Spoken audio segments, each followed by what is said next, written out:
Hi friends, ആൻഡ്രോ ക്രിയേഷൻസിലേക്ക് എല്ലാവർക്കും ഒരിക്കൽ കൂടി സ്വാഗതം. മൊബൈൽ സംബന്ധമായിട്ടുള്ള ടെക്നോളജി വീഡിയോസുകൾ കാണാൻ നിങ്ങൾക്ക് താല്പര്യമുണ്ടെങ്കിൽ ഞങ്ങളുടെ ഈ ഒരു യൂട്യൂബ് ചാനൽ ഇപ്പോൾ തന്നെ സബ്സ്ക്രൈബ് ചെയ്യുക. ഇന്നത്തെ വീഡിയോയിലൂടെ നമ്മൾ നോക്കാൻ പോകുന്ന കാര്യമെന്ന് പറയുന്നത് നമ്മുടെ മൊബൈലിൻ്റെ ചാർജിങ് പോർട്ട് എങ്ങനെ ക്ലീൻ ചെയ്യാം എന്നുള്ളതിനെക്കുറിച്ചാണ്.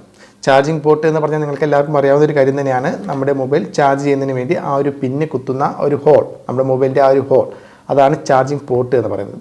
ഈ ഒരു പോർട്ട് ക്ലീൻ ചെയ്യേണ്ട ആവശ്യകത എന്താണെന്ന് ചോദിക്കുകയാണെങ്കിൽ തീർച്ചയായിട്ടും നിങ്ങളത് അറിഞ്ഞിരിക്കണം. ഇടയ്ക്കിടയ്ക്ക് ക്ലീൻ ചെയ്യണം. ഇല്ലെന്നുണ്ടെങ്കിൽ ഇതിനകത്ത് വരുന്ന പൊടിയും അല്ലെങ്കിൽ ഇതിനകത്ത് വരുന്ന പൂപ്പൽ, ക്ലാവ്, ഇതൊക്കെ നമ്മുടെ മൊബൈലിൻ്റെ ചാർജിങ് പോർട്ട് കംപ്ലൈൻ്റ് ആക്കും എന്നുള്ളതാണ്. അതോടൊപ്പം തന്നെ നമുക്ക് എന്തെങ്കിലും ചാർജിങ് സംബന്ധമായിട്ടുള്ള ഇഷ്യൂസുകൾ ഉണ്ടെങ്കിൽ, പ്രോബ്ലംസ് ഉണ്ടെങ്കിൽ, അതായത് മൊബൈൽ ചാർജ് ചെയ്യാൻ സാധിക്കാതെ, മൊബൈലിലേക്ക് ചാർജ് കയറാതെ വരിക, അതുപോലെ തന്നെ ചാർജ് വളരെ സ്ലോ ആയിട്ട് വളരെ പതുക്കെ മാത്രം മൊബൈൽ ചാർജ് ആവുക, അതുപോലെ തന്നെ നമ്മുടെ മൊബൈൽ ചാർജ് പിന്ന് കുത്തുന്ന സമയത്ത് ചാർജിങ് കയറാതെ വരിക, നമ്മൾ ജസ്റ്റ് ഒന്ന് അനക്കി കൊടുത്താൽ മാത്രമേ ചാർജ് കയറുന്നുള്ളൂ. അങ്ങനത്തെ പ്രോബ്ലംസുകളൊക്കെ ഉണ്ടെങ്കിൽ ചിലപ്പോൾ നിങ്ങളുടെ മൊബൈലിൻ്റെ ചാർജിങ് പോർട്ടിൽ എന്തെങ്കിലും ക്ലാവോ പൂപ്പലോ അല്ലെങ്കിൽ ഫംഗസോ അല്ലെങ്കിൽ പൊടിയോ ഒക്കെ കയറി ആ ചാർജിങ് പോർട്ട് കുറച്ച് പ്രശ്നമായി ഇരിക്കുന്നത് കൊണ്ടാണ് അങ്ങനെ സംഭവിക്കുന്നത്. നമ്മൾ ഇത്തരം പ്രോബ്ലംസ് കൊണ്ട് നമ്മൾ ഷോപ്പിൽ കൊണ്ട് കൊടുക്കുമ്പോഴത്തേക്കും അവർ പറയും ചാർജിങ് പോർട്ട് കംപ്ലൈൻ്റ് ആണ്, അത് മാറണമെന്ന് പറയും. അപ്പോൾ നിങ്ങൾ അങ്ങനെ മാറുന്നതിന് മുമ്പ്, ചാർജിങ് പോർട്ട് മാറുന്നതിന് മുമ്പ് ഇത്തരം പ്രോബ്ലംസുകളൊക്കെ ഉണ്ടെങ്കിൽ ഞാൻ ഈ പറയുന്ന രീതിയിൽ ജസ്റ്റ് ഒന്ന് നിങ്ങളുടെ ചാർജിങ് പോർട്ട് ഒന്ന് ക്ലീൻ ചെയ്ത് നോക്കുക. മിക്കവാറുമൊക്കെ നിങ്ങളുടെ ചാർജിങ് പോർട്ടിൻ്റെ പ്രോബ്ലംസ് മാറിക്കിട്ടും എന്നുള്ളതാണ്. ചാർജിങ് പോർട്ടിനുണ്ടാകുന്ന ചാർജിങ് സംബന്ധമായിട്ടുള്ള പ്രോബ്ലംസുകൾ മാറിക്കിട്ടും എന്നുള്ളതാണ്. ജസ്റ്റ് നോക്കൂ. ഓക്കെ, വലിയ പൈസ ഒന്നും കൊടുക്കേണ്ട കാര്യങ്ങളൊന്നും അല്ല ഞാനിന്ന് പറയുന്നത്, നിങ്ങൾക്ക് തന്നെ ചെയ്യാൻ സാധിക്കുന്ന ഒരു കാര്യം തന്നെയാണ്. അപ്പോൾ അതിനായിട്ട് നമ്മൾ ആദ്യം ചെയ്യേണ്ടതെന്ന് പറയുന്നത് ഇതിൻ്റെ അകത്ത് ചാർജിങ് പോർട്ടിനകത്ത് വന്നിരിക്കുന്ന പൊടിയും അതുപോലെ തന്നെ ചെറിയ ചെറിയ അഴുക്കുകളൊക്കെ ഉണ്ടെങ്കിൽ അത് ക്ലീൻ ചെയ്യുക എന്നുള്ളതാണ് ആദ്യമായിട്ട് ചെയ്യേണ്ടത്. ഇത് പോർട്ട് ക്ലീൻ ചെയ്യാനൊക്കെയുള്ള സ്റ്റിക്കുകൾ ടെക്നീഷ്യന്മാരുടെ കയ്യിലൊക്കെ ഉണ്ട്. പക്ഷേ ഇതിന് വേണ്ടി നിങ്ങൾ ഒരെണ്ണം വാങ്ങണമെന്ന് ഞാൻ പറയുന്നില്ല. അതിനായിട്ട് ഈസി ആയിട്ടുള്ളൊരു മെത്തേഡുണ്ട്, നിങ്ങൾക്ക് തന്നെ ഉണ്ടാക്കിയെടുക്കുന്ന ഒരു കാര്യം എന്ന് പറയുന്നത്. ഇതേപോലത്തെ കുപ്പികളുണ്ടല്ലോ, അത് നമ്മുടെ മെറിൻ്റെയുടെ പെപ്സിയുടെയൊക്കെ കുപ്പി ഉണ്ടല്ലോ, കൊക്കക്കോളയുടെ കുപ്പിയുണ്ട്, ഇതേപോലെ കുപ്പി, ചെറിയ കുപ്പി. ഈ ഒരു കുപ്പി നിങ്ങൾ രണ്ടായിട്ട് കട്ട് ചെയ്യുക. ഇവിടെ വെച്ച് ജസ്റ്റ് കട്ട് ചെയ്യുക. കട്ട് ചെയ്തതിന് ശേഷം നിങ്ങൾ എന്ത് ചെയ്യണമെന്ന് പറയുന്നെങ്കിൽ ഇതിലൊരു ചെറിയൊരു പീസ് നിങ്ങൾ വെട്ടിയെടുക്കുക. ചെറിയ പീസ് വെട്ടിയെടുക്കുക എന്ന് പറഞ്ഞാൽ ഷാർപ്പ്, ഒരു സൈഡ് നല്ല ഷാർപ്പായിട്ട് കിട്ടത്തക്ക രീതിയിൽ ഒരു പീസ് ഇതേപോലെ ഒന്ന് കട്ട് ചെയ്തെടുക്കുക. കണ്ട, ഇതേപോലെ ഷാർപ്പായിട്ട് കിട്ടത്തക്ക രീതിയിലൊരു പീസ് കട്ട് ചെയ്തെടുക്കുക. ഇതേപോലെ ഒരു ഷാർപ്പായിട്ടുള്ളൊരു പീസ് നിങ്ങൾ വെട്ടിയെടുക്കുക. അപ്പോൾ ഇതേപോലെ കുപ്പിയുടെ തന്നെ ഞാൻ പറയുന്നതിൻ്റെ പ്രധാന കാരണം, അതായത് പ്ലാസ്റ്റിക്കിൻ്റെ തന്നെ പറയുന്നതിൻ്റെ പ്രധാന കാരണം എന്ന് പറയുന്നത് നമ്മുടെ ചാർജിങ് പോർട്ട് എന്ന് പറയും. ഇപ്പോൾ ഉള്ള മൊബൈലുകളെല്ലാം ചാർജിങ് പോർട്ട് എന്ന് പറയുന്നത് നമുക്ക് USB കൂടി കുത്താൻ സാധ്യമാകുന്ന രീതിയിലുള്ള കാര്യങ്ങളൊക്കെ ഉണ്ട്. അപ്പോൾ അതുകൊണ്ട് തന്നെ നമ്മുടെ ചാർജിങ് പോർട്ടിൽ ഏകദേശം ഒരു 5 വോൾട്ട് കറണ്ട് എപ്പോഴും ഉണ്ടായിരിക്കും എന്നുള്ളതാണ്. നമ്മൾ മെറ്റൽ പീസുകളായ മുട്ട് സൂചിയോ പിന്നൊക്കെ എടുത്തുകൊണ്ട് നമ്മൾ ഇതിൻ്റെ അകത്ത് ക്ലീൻ ചെയ്യുന്നത്, ഇതിനകത്തുള്ള ചാർജിങ് പോർട്ട് ഡാമേജ് ആവും, ഷോർട്ട് ആവും, നമ്മുടെ ബോർഡൊക്കെ കത്തിപ്പോകാനൊക്കെ ചാൻസ് ഉണ്ട്. അതുകൊണ്ട് കമ്പിയോ അല്ലെങ്കിൽ മുട്ട് സൂചിയോ പിന്നോ ഒന്നും ഉപയോഗിച്ച്, മെറ്റൽ പാർട്സ് കൊണ്ട് ഒന്നും തന്നെ ഉപയോഗിച്ച് നിങ്ങളുടെ ചാർജിങ് പോർട്ട് നിങ്ങൾ ക്ലീൻ ചെയ്ത്, അതുകൊണ്ടാണ് ഞാൻ ഈ കുപ്പിയിൽ നിന്നുള്ള പ്ലാസ്റ്റിക് തന്നെ ഞാൻ നിങ്ങളടുത്ത് എടുക്കാൻ പറഞ്ഞത്. അതോടൊപ്പം തന്നെ വലിയ കട്ടി കൂടിയ പ്ലാസ്റ്റിക് നിങ്ങൾ ഉപയോഗിക്കുക. ഇതേപോലെ ഫ്ലെക്സിബിൾ ആവുന്ന, ഇതേപോലെ കുപ്പി, ഇതൊക്കെ കുപ്പിയൊക്കെ ആകുമ്പോഴത്തേക്കും വളരെ ഫ്ലെക്സിബിളാണ്, നമുക്ക് മടക്കിയാലും മടങ്ങിയൊക്കെ പോകുന്ന രീതിയിലുള്ള ഫ്ലെക്സിബിളായിട്ടുള്ള ഇത് തന്നെ പ്ലാസ്റ്റിക് തന്നെ ഉപയോഗിക്കുക. ഇല്ലെന്നുണ്ടെങ്കിൽ നമ്മളിപ്പോൾ ഇത് കുത്തുന്ന സമയത്ത് ചിലപ്പോൾ ഇതിൻ്റെ ബോർഡ്, ഇതിൻ്റെ പിന്നൊക്കെ ചിലപ്പോൾ പൊട്ടാനുള്ള ചാൻസ് ഉണ്ട്. അതുകൊണ്ടാണ് ഫ്ലെക്സിബിൾ ആകുമ്പോഴത്തേക്കും ആ ഒരു പ്രോബ്ലംസ് ഇല്ല. അതുകൊണ്ടാണ് ഇതേപോലുള്ള കുപ്പികളുടെ തന്നെ നമ്മൾ തന്നെ കട്ട് ചെയ്തെടുക്കാൻ പറയുന്നത്.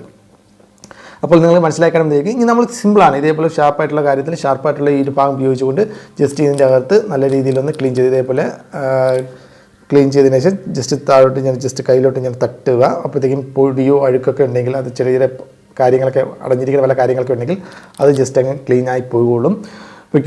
അപ്പോൾ ഇത്ര നിങ്ങൾ ആദ്യം ചെയ്യുക. അതിനുശേഷം നമ്മൾ ഇനി ഇതോടുകൂടി എല്ലാം തീർന്നതെന്ന് നിങ്ങൾ വിചാരിക്കില്ല. ഇതിൽ ചില അഴുക്കുകൾ മറ്റുമൊക്കെ നമ്മുടെ ബോഡിയിൽ അതിൻ്റെ കോൺടാക്റ്റിലൊക്കെ പറ്റിപ്പിടിച്ചിരിപ്പുണ്ടെങ്കിൽ നമുക്ക് ഇതുവഴി നമുക്ക് ക്ലീൻ ചെയ്യാൻ സാധിക്കില്ല. ഇനി അതിനെ ക്ലീൻ ചെയ്യുന്നതിനായിട്ടും ഇലക്ട്രോണിക് ബോർഡൊക്കെ ക്ലീൻ ചെയ്യുന്നതിന് ചെറിയ ലിക്വിഡുകളുണ്ട്, ഇലക്ട്രോണിക് ക്ലീനിങ് ലിക്വിഡുകളുണ്ട്. അതുപയോഗിച്ച് നമുക്ക് ക്ലീൻ ചെയ്യാം. പക്ഷേ നിങ്ങളുടെ ഒരു മൊബൈൽ ക്ലീൻ ചെയ്യുന്നതിന് വേണ്ടി ആ ഒരു ലിക്വിഡ് വാങ്ങണമെന്ന് ഞാൻ പറയുന്നില്ല. നിങ്ങൾ പെട്രോൾ എടുത്താലും മതിയാവും. അതായത് നമ്മുടെ വണ്ടിയിലൊക്കെ ഒരിക്കലും പെട്രോൾ എടുത്താലും മതിയും. പെട്രോളും നല്ലൊരു ഇലക്ട്രിക്കൽ ക്ലീനർ ആണ്. ഇലക്ട്രിക്കൽ ബോർഡൊക്കെ ക്ലീൻ ചെയ്യാനുള്ള ഒരു നല്ലൊരു ക്ലീനറാണ് പെട്രോളും. അപ്പോൾ പെട്രോൾ ഉപയോഗിച്ചാലും മതി. ഇതേപോലെ പെട്രോൾ കുറച്ചെടുത്ത് നിങ്ങളൊരു അടപ്പിലെ പോലെ എടുക്കുക. അപ്പോൾ ഇത് പെട്രോളല്ല, ഇത് ക്ലീനിങ് ലിക്വിഡാണ്. അപ്പോൾ ഞാനത് ജസ്റ്റ് കുറച്ചെടുക്കുന്നു. നിങ്ങൾ പെട്രോൾ എടുത്താലും മതി. ഇതേപോലെ പെട്രോൾ എടുത്തതിന് ശേഷം നിങ്ങൾ ഇതേപോലുള്ള ഒന്നുകിൽ നിങ്ങൾ ഇതേപോലുള്ള നമ്മുടെ പല്ലിൻ്റെ ഇടയിലൊക്കെ കുത്താൻ ചെറിയൊരു ഈക്കിൽ പോലത്തെ ഒരു സാധനം ഉണ്ടല്ലോ, അതായത് സ്റ്റിക്ക് ഉണ്ടല്ലോ, ടൂത്ത് സ്റ്റിക്ക് അത് നിങ്ങൾ ഉപയോഗിച്ചാൽ മതി. ഇല്ലാന്നുണ്ടെങ്കിൽ ബ്രഷ് ആയിരുന്നാലും മതി. ചെറിയ ബ്രഷ്, കൊച്ചു പിള്ളേരൊക്കെ പെയിൻറ്റിങ്ങിനായിട്ട് ഉപയോഗിക്കില്ലേ, അതിൻ്റെ ചെറിയൊരു ബ്രഷ് ഉണ്ടല്ലോ, ആ ബ്രഷ് എടുത്താലും മതി. ഏതെങ്കിലും ഉപയോഗിച്ച് ഇതേപോലെ സ്റ്റിക്ക് ആകുന്നാലും മതി. പക്ഷേ നിങ്ങൾ ഈർക്കിലൊന്നും ഉപയോഗിക്കില്ല കേട്ടോ. ഈർക്കിലൊക്കെ പെട്ടെന്ന് ഒടിഞ്ഞു പോകാനുള്ള ചാൻസ്, ഒടിഞ്ഞ് അകത്തൊക്കെ ഇരിക്കുകയാണെങ്കിൽ മെനക്കേടാവും. അതുകൊണ്ട് ഇത്തിരി നല്ലത്.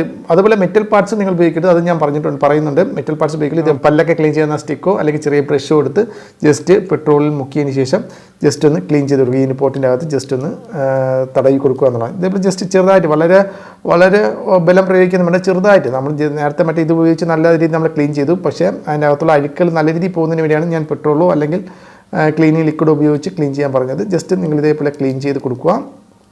ഇത്രയും ക്ലീൻ ചെയ്ത് നല്ല കുറച്ചതായിട്ടൊന്ന് ക്ലീൻ ചെയ്താൽ മതി. ആ ഒരു കോൺടാക്റ്റൊക്കെ നല്ല ക്ലീൻ ആവുകയും നമ്മുടെ മൊബൈലിൻ്റെ ചാർജിങ്ങിൽ എന്തെങ്കിലും പ്രോബ്ലംസ് ഉണ്ടെങ്കിൽ, ഇത് സംബന്ധമായ പ്രോബ്ലംസ് ഉണ്ടെങ്കിൽ എല്ലാം ക്ലീൻ ആവുകയും ചെയ്യുമെന്നുള്ളതാണ്. ജസ്റ്റ് നൈസായിട്ട് നിങ്ങൾ ചെയ്ത് കൊടുക്കുക.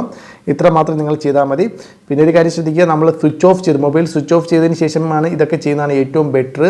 സ്വിച്ച് ഓൺ ആക്കിക്കൊണ്ട് ചെയ്യരുത്. സ്വിച്ച് ഓഫ് ആക്കിയതിന് ശേഷം മാത്രമാണ് നിങ്ങൾ ഇതൊക്കെ ചെയ്യേണ്ടത്. ഇത്ര മാത്രം നിങ്ങൾ ചെയ്താൽ മതി, വേറെ ഒന്നും ചെയ്യേണ്ടതില്ല. നല്ല രീതിയിൽ തന്നെ ഇതിൻ്റെ കോൺടാക്റ്റ്, പിന്നെ അഴുക്കുകളൊക്കെ നല്ല ഈസി ആയിട്ട് തന്നെ പൊക്കിയോളും. നല്ല രീതിയിൽ തന്നെ മൊബൈൽ ചാർജ് കയറുകയും ചെയ്യും എന്നുള്ളതാണ്. അപ്പോൾ ഇതിൻ്റെ പ്രോബ്ലംസ് ആണെങ്കിൽ, പൊടി കയറിയത് മുഖേനയുള്ള പ്രോബ്ലംസ് ആണെങ്കിൽ എല്ലാം ശരിയാവും. അപ്പോൾ ഫ്രണ്ട്സ്, ഇത്രയും പറയാനുള്ളത്. നിങ്ങളൊന്ന് ട്രൈ ചെയ്ത് നോക്കുക. ഒരു മാസത്തിൽ ഒരിക്കലെങ്കിൽ ഇത് ചെയ്യുന്നത് വളരെ നല്ലതാണ്. മൊബൈലിനെ സംബന്ധിച്ച് വളരെ നല്ലതാണ്. അപ്പോൾ ഈ ഒരു വീഡിയോ നിങ്ങൾക്ക് ഇഷ്ടപ്പെട്ടെങ്കിൽ വീഡിയോയ്ക്ക് ലൈക്ക് ചെയ്യുക, ഞങ്ങളുടെ ചാനൽ സബ്സ്ക്രൈബ് ചെയ്യുക. അടുത്തൊരു നല്ലൊരു വീഡിയോയും വീണ്ടും കാണാം. ബൈ.